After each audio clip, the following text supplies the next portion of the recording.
So I've been asked to talk about some things that are near and dear to my heart. So I want to talk about a famous movie character, perhaps the greatest villain in cinema history, which is Darth Vader.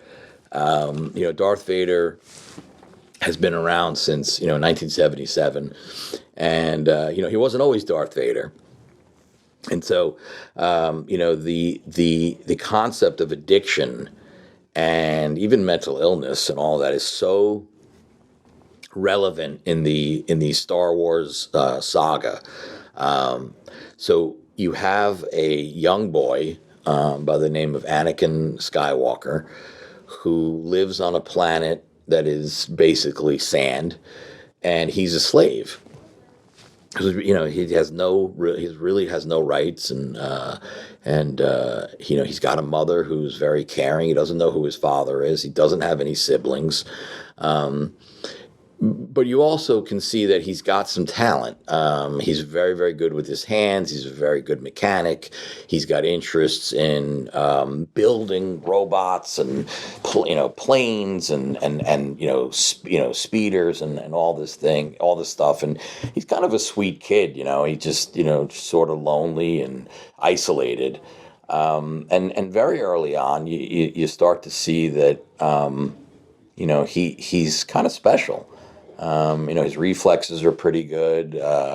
He's noticed by what's known as Jedi, and the Jedi they take a liking to him, and he's sort of brought into this family. But in doing so, he had to abruptly leave his mother, and he never, he didn't know if he was ever going to see her again. So you have that going on, and as he grew into a great warrior and a Jedi, swordsman, he felt that he was special. He felt that he was entitled to be better than what he was doing at the time, better than what people said he was, and he started to build resentments and get angry and frustrated, and he was immature and all of that.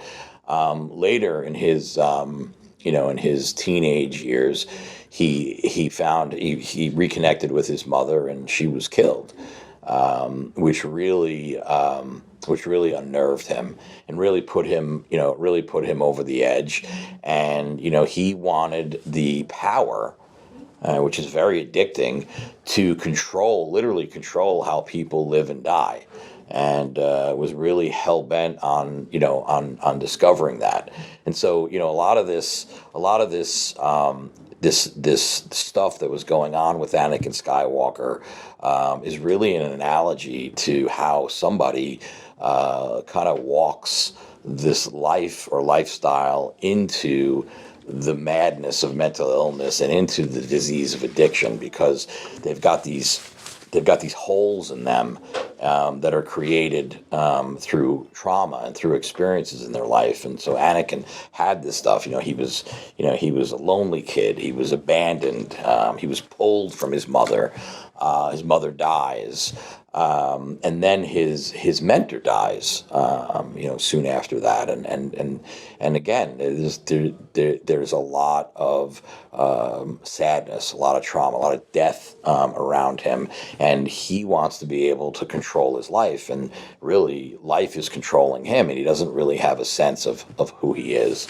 And so his brother, basically, Obi-Wan Kenobi, attempts to train him, and actually does, and does a good job, but it was already too late, in that Anakin was highly susceptible to chemicals and speeches and people that would fulfill those voids in his life.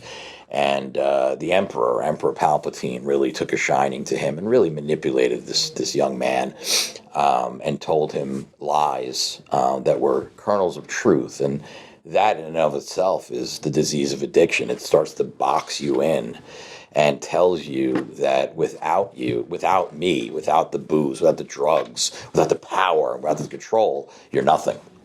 and you're not going to be anything, and that's just the way that it is.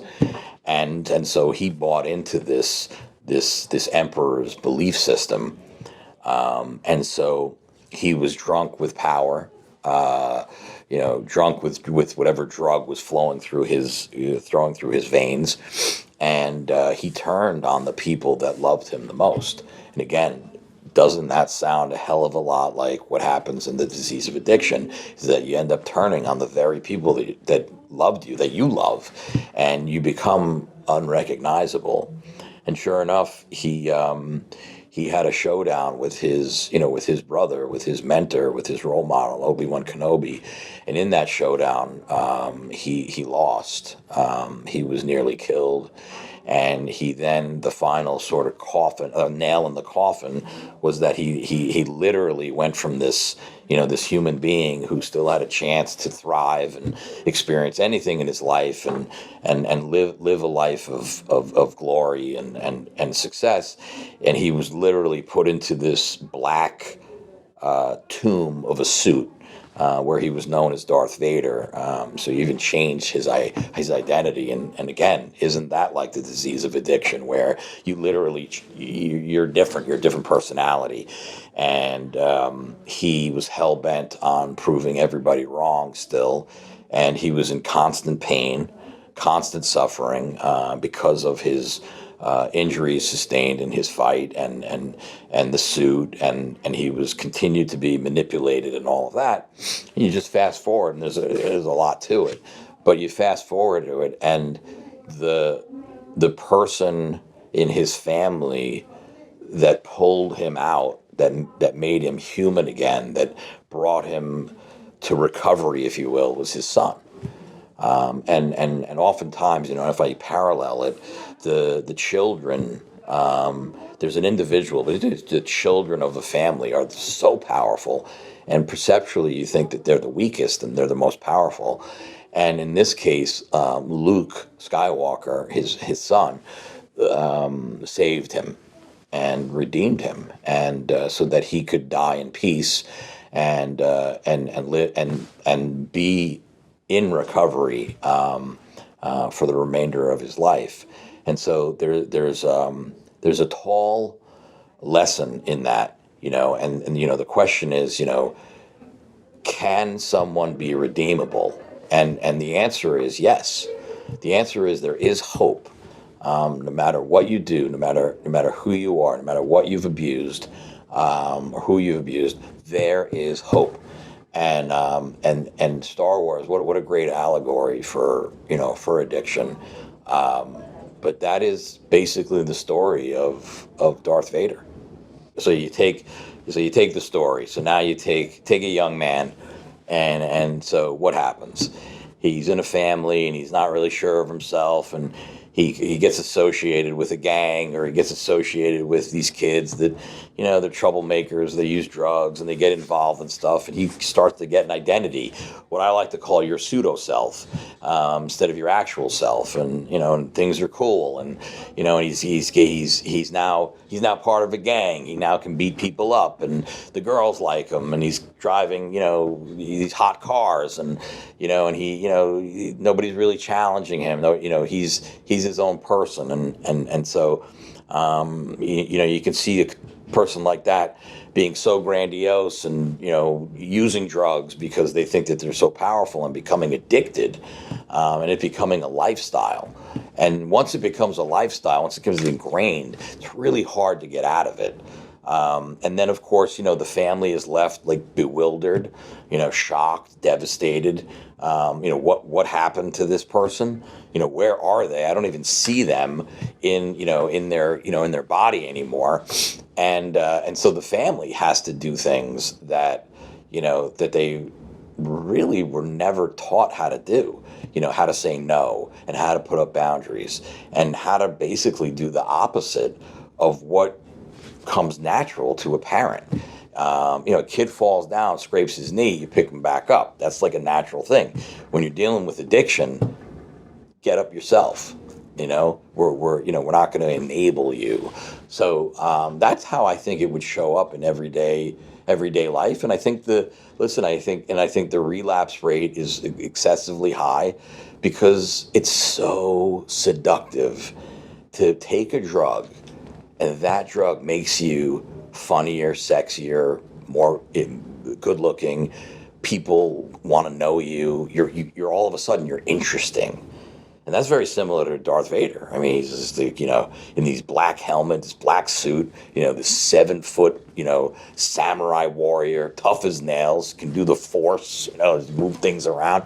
I mean, it's seductive, it's sexy, and that's a major problem, and that's where a change agent comes in, and it's hard. Because there's a lot of sizzle to the dark side and to the disease of addiction. It's very attractive, it's very seductive. It's there, and there's, the light side, the recovering side. It can be boring a little bit, but in that boredom is where it's at. That is the stuff, and reconnecting with yourself. That is the stuff, and so that's where the change agent comes in. But that's how I think it would show up.